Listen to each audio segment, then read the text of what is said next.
បាទសួស្តីអ្នកនរគ្នាថ្ងៃនេះខ្ញុំបង្ហាញមេរៀនថ្មីទៀតដោយសារយើងមានវេទនាអញ្ចឹងទៅចែកមេរៀនមួយទៀត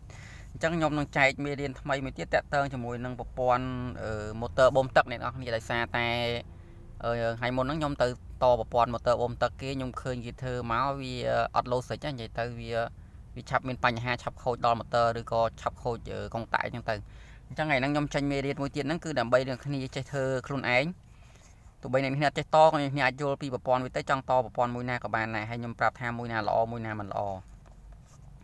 អញ្ចឹងម៉ូទ័របូមទឹកអូខេអ្នកគ្នាម៉ូទ័របូមទឹកអញ្ចឹងនៅក្នុងការតម៉ូទ័របូមទឹកហ្នឹងយើងត្រូវដឹងថាម៉ូទ័របូមទឹកហ្នឹងយើងអាចមាន security របស់វាថា security របស់ម៉ូទ័របូមទឹកហ្នឹង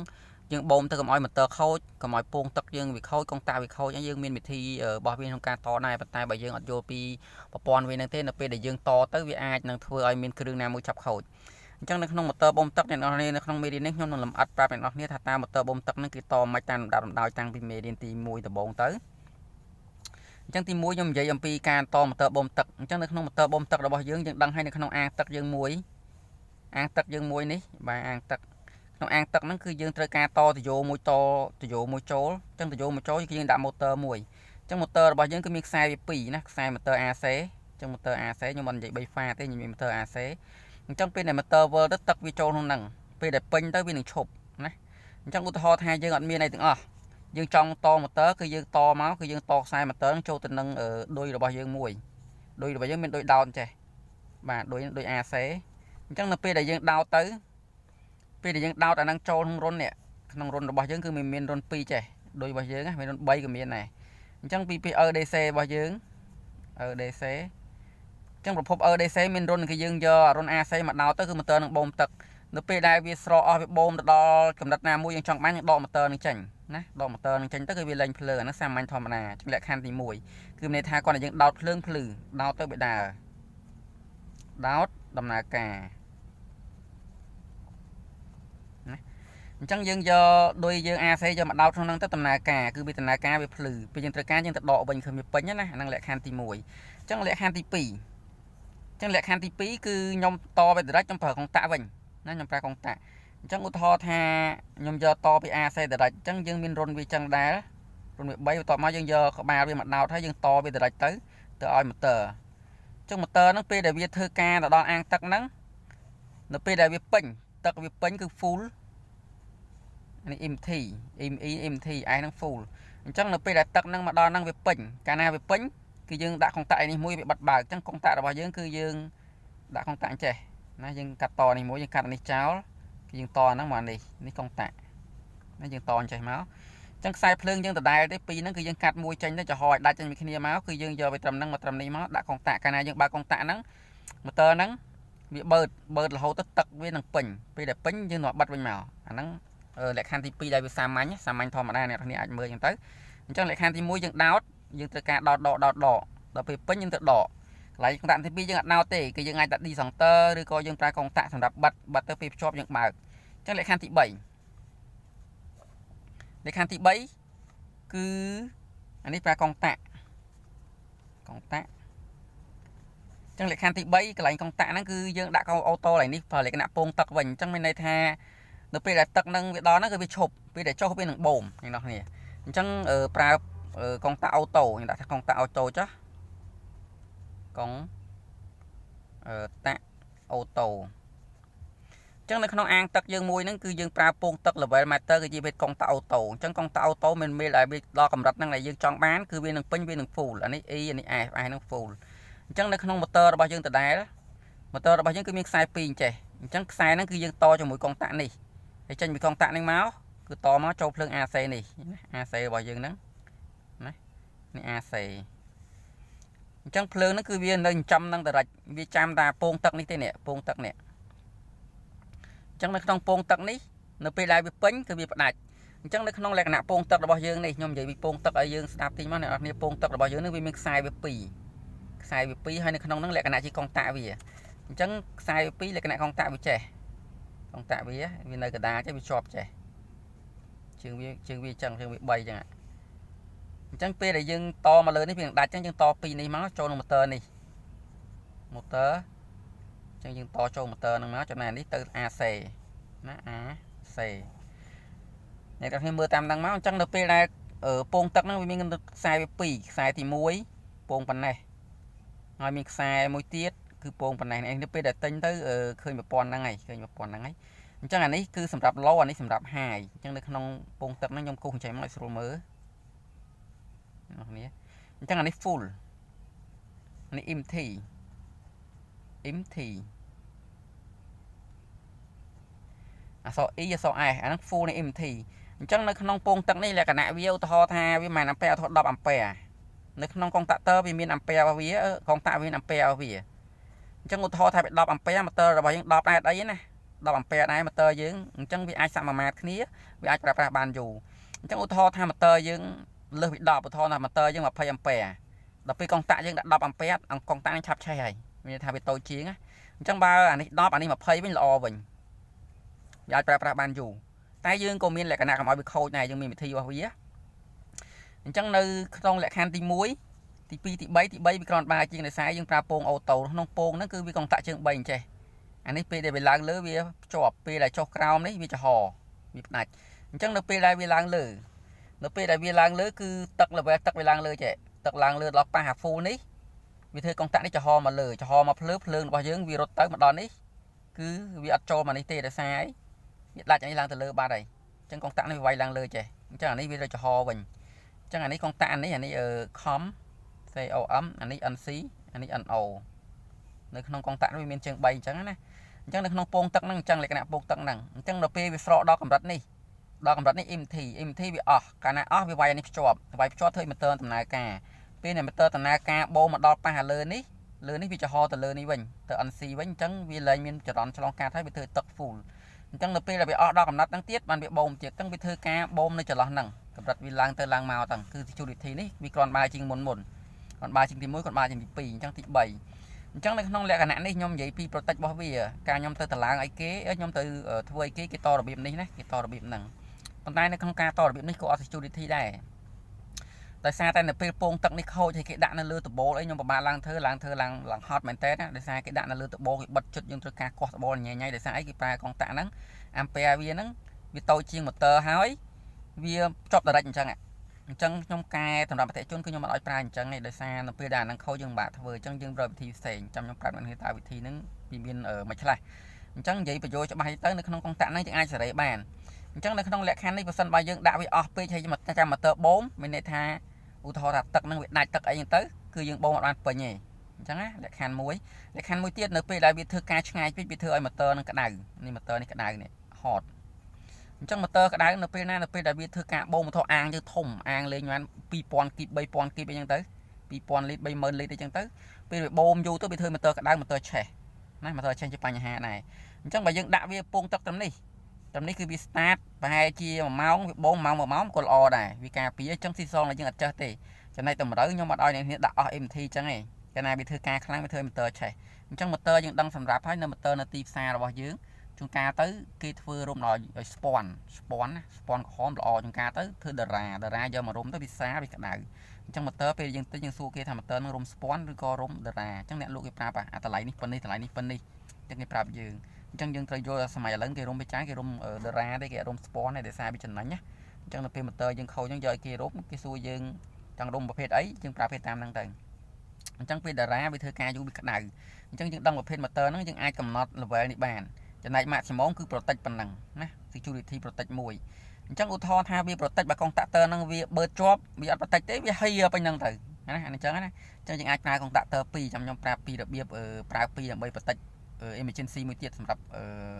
protect របស់វាមួយ set របស់វាតែម្ដងហើយយើងចង់ដាក់មួយណាក៏បានដែរសម្រាប់យើងតែអតិជនខ្ញុំមិនដឹងអតិជនពេលខ្លះទៅគាត់ចង់ដាក់តម្លៃធូរថ្លៃរឿងរបស់គាត់ប៉ុន្តែយើងប្រាប់ពី security នៅក្នុងប្រព័ន្ធធ្វើរបស់គាត់ថាតើប្រព័ន្ធណាល្អអញ្ចឹងនៅក្នុងកម្រិតនេះវាល្អជាងទី1ល្អជាងទី2ហើយព្រោះទី1គាត់ដាក់ដោតភ្លឺទី2បើកុងតាក់ទី3គឺវាអូតូណាគឺវាល្អជាងអញ្ចឹងអ្នកនរគ្នាអាចយល់ពីប្រព័ន្ធនេះច្បាស់ហើយអំពីលក្ខណៈអាំពែរបស់វាការធ្វើការរបស់ពងទឹកហ្នឹងអញ្ចឹងបើសិនបើ full វាពេញបើសិនបើវាដល់កម្រិតណាមួយយើងចង់ឲ្យបូមវាបូមប៉ុន្តែបើយើងដាក់ EMT ទេវាម៉ូទ័រនឹងក្តៅវានឹងអាចឆេះអញ្ចឹងយើងកុំដាក់ EMT យើងដាក់ប្រហែលជាខ្ទង់1ម៉ោងយើងកម្រិតប៉ុណ្ណឹងដាក់ពងហ្នឹងគឺវាបូមឡើងអញ្ចឹងពេលដែលទឹកធ្លាក់ដល់ level ហ្នឹងគឺវាបូមឡើងដល់នេះពេញដល់នេះធ្លាក់នេះពេញអ កាលណាយើងដាក់គៀកពេកធ្លាក់ពេញគៀកពេកវាធ្វើឲ្យ motor ហ្នឹងវា start stop កុងតាក់នេះខូចនេះតនេះអញ្ចឹងកាលណាវា start stop ខ្លាំងពេកវាធ្វើកុងតាក់នេះខូចទៅបីម៉ែនអាំពែក៏វាខូចវាវាយភ្ជាប់វាឆាប់ខូចដែរបើយើងកម្លាយវាខ្លាំងពេកវាមិនងាយខូចកុងតាក់នេះតែ motor ហ្នឹងអាចឆេះដែរសារវាក្តៅវាធ្វើការពេកអញ្ចឹងដើម្បីកុំឲ្យ motor ថេះយើងអាចប្រើ sensor បន្តិចក៏បានកុងតាក់នេះយើងអាចប្រើអីផ្សេងទៀតក៏បានដែរចាំខ្ញុំប្រាប់បង្ហាញទៀតឥឡូវលក្ខខណ្ឌទី1លក្ខខណ្ឌទី2លក្ខខណ្ឌទី3ខ្ញុំបានលម្អិតហើយឥឡូវយើងចូលទៅដល់ក្នុងលក្ខខណ្ឌទី4ដោយសារតែនៅពេលដែលយើងខ្ញុំទៅធ្វើឲ្យគេហ្នឹងគេប្រើលក្ខខណ្ឌហ្នឹងដល់ពេលអញ្ចឹងខ្ញុំឲ្យអតិថិជនហ្នឹងដូរ recommend គាត់ប្រើផ្សេងអញ្ចឹងដើម្បី security របស់គាត់ឲ្យការប្រើប្រាស់បានយូរអញ្ចឹងខ្ញុំនិយាយពីលក្ខខណ្ឌទី4ម្ដងអញ្ចឹងលក្ខខណ្ឌទី4គឺខ្ញុំប្រើពងទឹកដដែលគឺកុងតាក់អូតូដដែលអូតូហើយនឹងប្រើ emergency ទៀតអញ្ចឹង emergency គឺយើងបំពាក់នៅលើពងទឹកហ្នឹងខ្ញុំនិយាយថាពងទឹកទេអញ្ចឹងនៅក្នុងពងទឹករបស់អូតូយើងមួយនេះវាខ្សែវា2សរសៃចូលទៅឲ្យ motor ដដែលហ្នឹងអញ្ចឹងខ្សែ2សរសៃចូលឲ្យ motor កុងតាក់ពងទី1ពងទី2ខ្ញុំដាក់ត្រឹមនេះចុះពងទី2ចំណែកកុងតាក់មួយទៀតគឺ emergency គឺខ្ញុំប្រើពងនេះមួយដែរកុងតាក់មួយទៀតណាគឺដាក់នៅគៀកនឹងដែរដល់ emergency ដែរគឺពងទី3គឺ emergency emergency អានេះកុងតាក់អូតូអញ្ចឹងអូតូអញ្ចឹងនៅពេលដែលទឹកដល់កម្រិតនេះគឺវាពេញហើយប៉ុន្តែបើសិនបើវាលើសអាហ្នឹងខូចគឺវាប៉ះនេះ emergency អញ្ចឹង emergency នឹងគេតមិនគេតសេរីជាមួយ emergency ធម្មតាវាមានខ្សែវា2ចេះដែរខ្សែ1ខ្សែ2អញ្ចឹងយើងតវាសេរីអាហ្នឹងមកអញ្ចឹងមកអានេះ AC អញ្ចឹងនៅពេលដែលភ្លើងចូល emergency ចេញពី emergency មកវាចូលកុងតាក់ពងទឹកចេញកុងតាក់ motor វាដំណើរការអញ្ចឹងនេះ LN អញ្ចឹងមក LN អញ្ចឹងនេះ level meter ទឹកណា level meter ទឹកអង់គ្លេសថា tank NK tank អញ្ចឹងអានេះ full នេះ empty full empty អានេះ emergency អញ្ចឹង emergency level វាត្រូវនៅលើអានេះឧទាហរណ៍ហ្នឹងប៉ុណ្ណឹងនេះនៅលើអញ្ចឹងនៅពេលដែលអាហ្នឹងវាខូចវាជាប់ស្អិតដល់ពេលមកដល់លើនេះលីចំហនេះវាជាប់គ្នាចេះដល់ពេលវាមកប៉ះនេះធ្វើឲ្យវាចំហវិញ emergency អញ្ចឹងនៅក្នុង security នេះយើងអាចប្រើ LED ថែមទៀតដើម្បីងាយស្រួលក៏បានដែរឧទាហរណ៍ថាយើងចង់ដឹងមួយណាខូចយើងអាចត LED ឡើងនេះនៅពេលដែលទឹកនឹងមកដល់ empty អំពូលនេះភ្លឺដាក់ empty ចឹងមកនៅពេលដែលទឹកនឹងឡើងមកដល់ full វាដាក់ថា full អំពូលពណ៌នេះ full ចឹងមកអញ្ចឹងនៅពេលដែលអំពូលនឹង full ដល់ពេល emergency វាធ្វើការពណ៌ yellow ចឹងមកណា yellow ចឹងទៅយើងអាចដាក់តខ្នែងជាមួយអានឹងវាធ្វើការដើម្បីឲ្យវាដំណើរការអញ្ចឹងកាលណាយើងដឹងមើលអំពូលនៅលើប្រអប់របស់យើងហ្នឹងកាលណាយើងមើលទៅឃើញថាអូអំពូលនេះពណ៌លឿងគាត់ជា emergency ហ្នឹងអត់ខូចទេអូតូគាត់ជាខូចហើយនេះថាយើងប្រើកុងតាក់2ជាន់អូតូគាត់ជាខូចហើយអញ្ចឹងកាលណាឧទាហរណ៍ថានៅពេល full ពេលដែលវា full យើងដឹងឲ្យ full ឧទាហរណ៍ red ហ្នឹង full អញ្ចឹងពេលដែលចាញ់អំពូលពណ៌ទឹកពេញគឺវា full ហើយទឹកពេញហ្នឹងទឹកពេញមានតែពេញដល់ level នេះចាកាលណា low យើងដាក់អំពូលមកក៏ low ដែរឲ្យវាដឹងចឹងទៅអញ្ចឹងដល់ពេល emergency នេះវាពណ៌ yellow យើងដាក់ថាអូនេះវាបញ្ហាហ្នឹងអំពូលនេះខូចកុងតាក់នេះខូចហើយដោយសារអំពូលនេះវាភ្លឺ emergency ភ្លឺអញ្ចឹងយើងមកដូរតែហ្នឹងមកហើយអាហ្នឹងលក្ខណៈដាក់ LED តែបើយើងអត់ដាក់ទេយើងដាក់តែប៉ុណ្នេះគឺយើងអាចចំណាំខ្លួនឯងកាលណាតែទឹកវាហៀវាលោតមកនេះហើយអាហ្នឹងវា security 2ណាអញ្ចឹងយើងអាចអញ្ចឹងទី5ឧទាហរណ៍ថាយើងចង់ដាក់ប្រភេទ LED ឲ្យស្រួលមើលគឺយើងពាក់អញ្ចឹងមក LED យើងអាចទិញអាប្រភេទ AC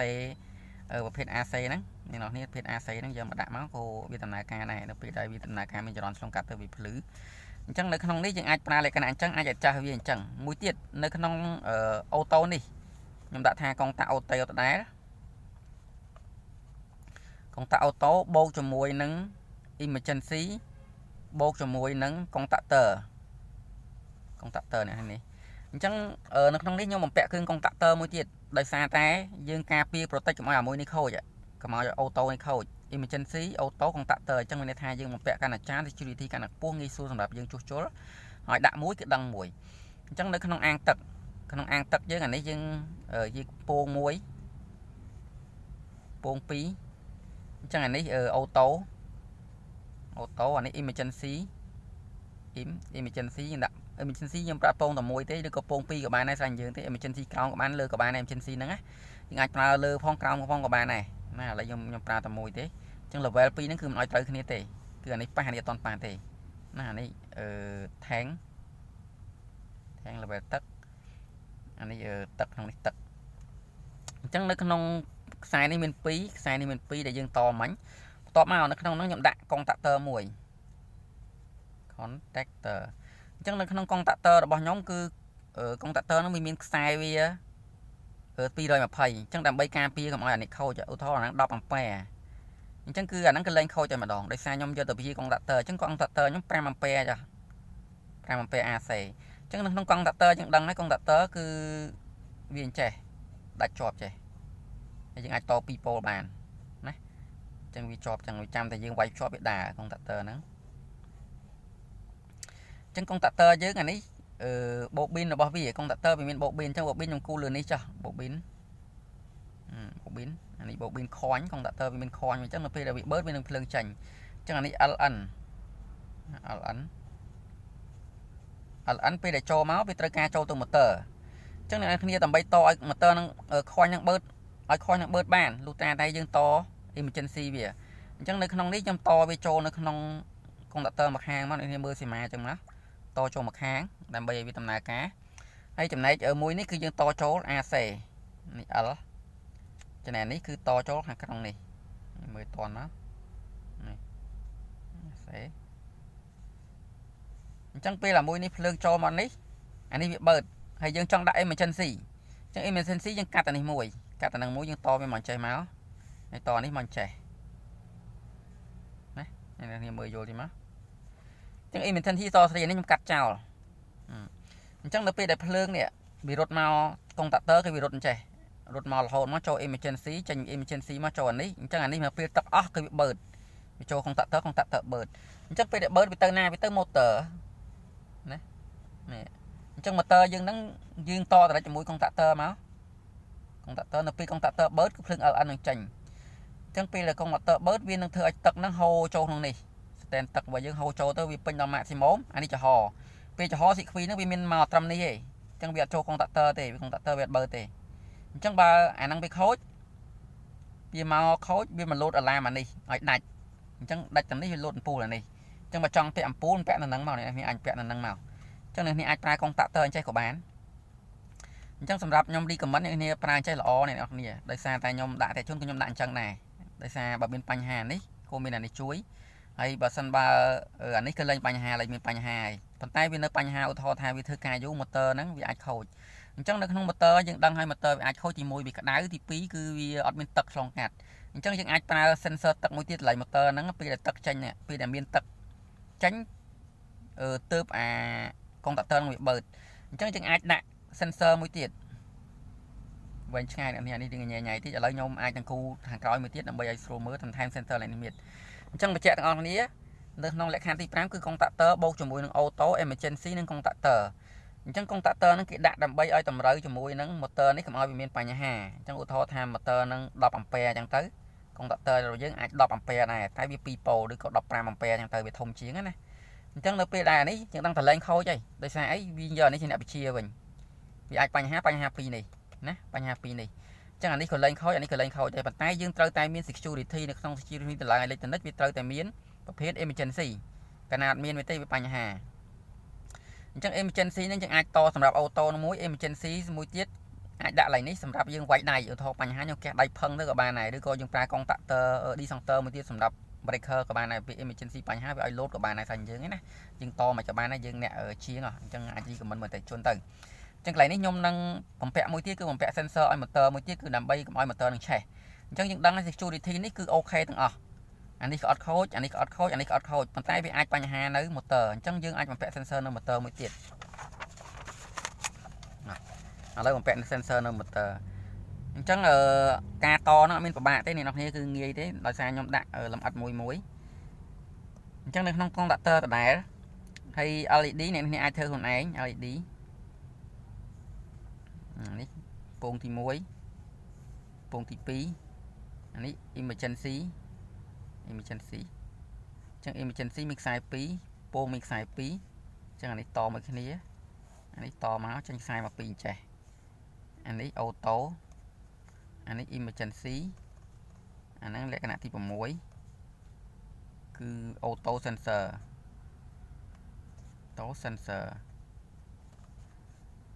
តបមកនេះ contactor ខ្ញុំគូ contactor អញ្ចេះទៅ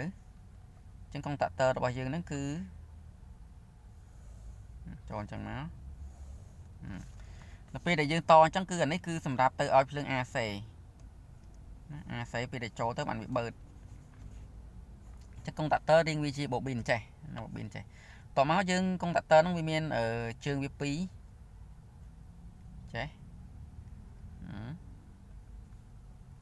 តាក់ទ័រទី1កុងតាក់ទ័រទី2អូខេចឹងនៅក្នុងកុងតាក់ទ័រហ្នឹងគឺខ្ញុំគូចេះមកយើងស្រួលមើល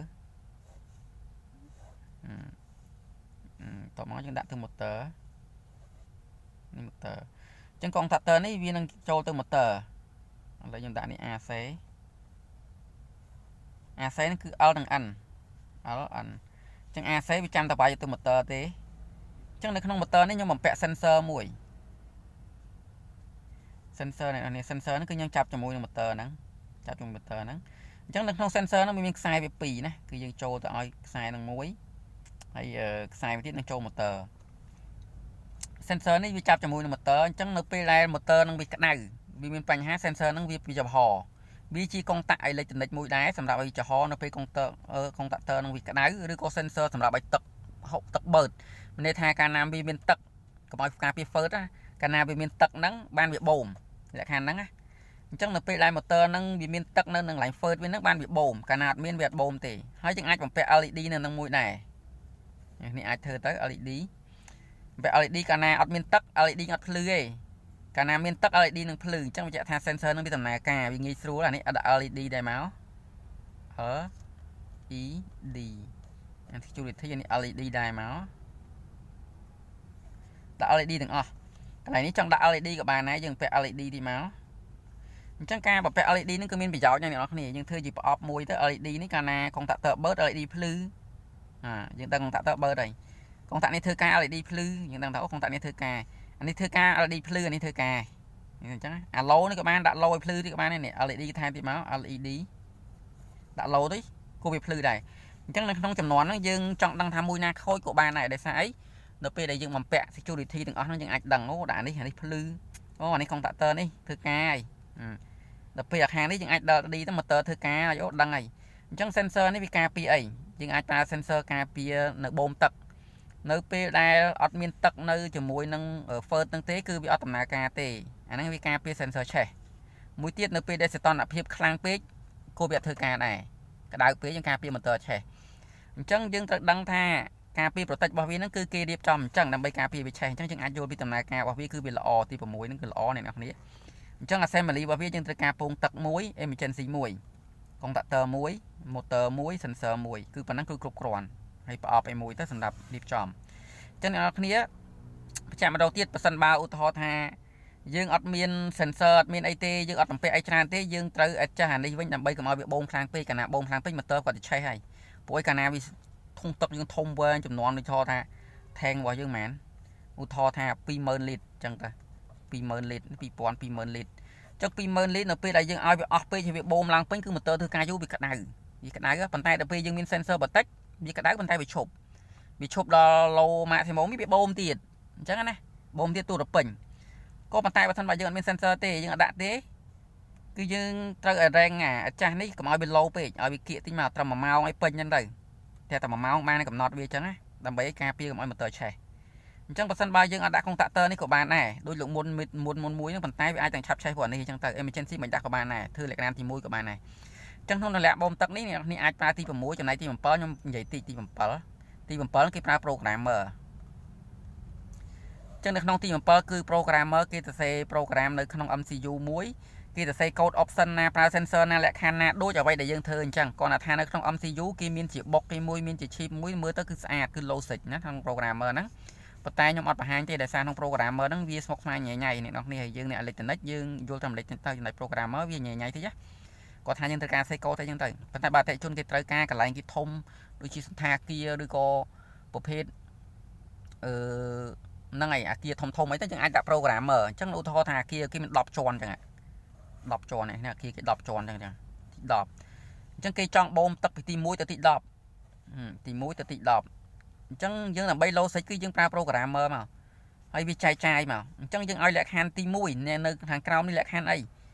อดมีนตักกูมาเตอร์โบมไหนอดมีนตักมาเตอร์โบมมาเตอร์ก็ได้ก็อดโบมอันนี้ย่อยแหลกหันจังแต่ใบการปีมาเตอร์เช่นใบการปีบตักเนื้อปีได้อดตำนานการนั่ง LED เตอร์แต่พลื้โดยซาโปรแกรมเมอร์ยังเนี่ยเดี๋ยวใส่เอาเซนเซอร์นะเธอการไปเชียร์วิพลื้ยังเอา LED ยังเติมยังดังเปลี่ยนอ่ะให้ดักเดต้าซิดนั่งมวยปรับจากเกตทางอันนั้นการนาอดมีนอ่ะพลื้นี่จะดาวพลื้เนี่ยดาวยังเกตดังไงจังเนื้อปีได้มาเตอร์นั่งโบมดอลเลยนั่งวิ่งใจใจมาเอาเลยเพราะอยากเกียร์ตักเลยนี่จะรถมาจะดอลไปนี่ดอบจอนนั้นเติร์ดดอลอะไรจังเกตตะการปลามาเตอร์นั่งโบมดอลสเตนทางเลยมวยเมาส์ต่อมาสเตนนั่งมาใจวิ่งจังยังไอ้ปลาระบีบนั่งจังแต่ใบการปีมาเตอร์นั่งบ้านที่มวยยังปลาเซนเซอร์กับดาวสำหรับเรื่องมอเตอร์กันนาไปเธอการกระไดดอมมาสิโมมได้มอเตอร์นั่งใช้มอเตอร์เล่นเธอการวิ่งนั่งไปจูนแต่ IPLC คือ MCU นั่งจูนอะไรดีมวยท้าที่ตอนนั้นพี่ไปกระไดนั่งมอเตอร์นั่งจังนึงไอ้ดักหาดักมาสนเชียไอ้ทันยังทำให้กับมอเตอร์กระไดเลยคันที่ปีนั่งปีได้เฟิร์ดยังมันชอบจมูกนั่งอ่างตักนึกกราวเนี่ยอ่างตักยังเธอแอสเตนตักนึกกราวมะการนาตักนั่งอัดเมียนที่คือแบบเธอการในการปีเฟิร์ดหมอใช่จังวิ่งกอดเจี๊ยบจูนสัญญาณนั่งแต่เอา MCU จะอะไรดีมวยเตี้ยถ่าเลยอดมีตักนึกกราวอันนั้นแหละคันจังยังการปีปฏิเรื่องมอเตอร์ยังบ้านะเคยไงมอเตอร์ยังอดเช็ดไปอย่างห่าปีได้เป็นเธอการจังไอ้มือแหลกคันดันนั่งเตอร์นึกต้อง MCU วิมินเป็นยาวจังสำหรับบักกี้ผู้ยังไอ้ปลาโปรแกรมเมอร์คือล้อโลซิกให้คีไอ้ตัวสกอร์ชนะให้emergency vẫnยังไปแต่มาพ้องเธอโอเคจังในขนมจมมวยมอเตอร์ได้เก็บบอมนั่นกิจจีจำนวนกีบอุทธรตาติโยเป็นมินติโยทมโยโตยจังนะประมาณกีอีเตอร์สำหรับยังบอมลางกีเหมือนจะดักได้เหมือนจะดักตุยมวยบอมหานาไปเนยจังมอเตอร์นั่นกีปลากำลังทมหรือกับมอเตอร์ใบไฟจังเตอร์ปันตานี่ยมใหญ่ตาพิเล็กขนาดต่อตีจังในขนมนี้ยมกระทาจีเมรินหลำอัดมวยได้จีไปใจกระเทียมวยได้แต่ยมเตอร์ต่อยกีนั่งยมเคยเตอร์วิเตอร์เป็ดนะไอยมโคจังจีเมรินบาฮาเนี่ยที่สำหรับเนี่ยได้ต่อมอเตอร์โคเตอร์ไอต่อวันไหนยังไอต่อเตอร์ติโยปันนาเตอร์นั่งมอเตอร์นั่นกีปรับยังหายมามองบ้านแมนกิปตะกำลังมอเตอร์แมนอุทธรทำมอเตอร์จำนวนดับจอนนั่งบีปลาตะโยแมนเล็กแมนยังตื้อตะโยนี่ปันนาหมกกัดเวียนั่งให้มอเตอร์นั่งบีปลากำลังแมนบันดอที่ยังปลาตุ้ยเป็นเม็ดดอนึกขนมมอเตอร์บีปรับยังไงทายกับปูไปอัดมันประมาณบีปรับยังกับปูนั่งปัจจุบันเล็กประมาณบันดอตอนประมาณแมนนั่งจังยังติ้งมอเตอร์ยังมาได้คือตะเลยแต่ในนี้อัดดังติ้งจะติ้งมอเตอร์ดังได้อยู่ปันนามอเตอร์จะติ้งมาด่าบอมลาดอที่ตอนที่ดอบนั่งจังยุดังทางกำปูมอเตอร์อัดมันประมาณให้ยังเธอหมัดจังในขนม security ว่าวิมี emergency มี sensor ปฏิให้มี LED ยืงมือจังในขนม programmer logic จังในขนมการตำล้างมอเตอร์บอมตักสำหรับรุ่นไอ้คือมีแต่ปันนั่งเท่เนี่ยยมใจยมไล่ใจซาแต่ไปคลาดตั้งยมเตยจุอะไรเกี่ยยมตะไลกี่ปากอย่างตั้งยมโกจริงจริงมีเรียนตึกโอเคเนี่ยนักนี้ขอบคุณชนะให้เมียนเปี้ยยมหนึ่งเดียบจอมไปเรียนเซ็งเตียดบ่ายต้มจำเรียบเรียบห้องใน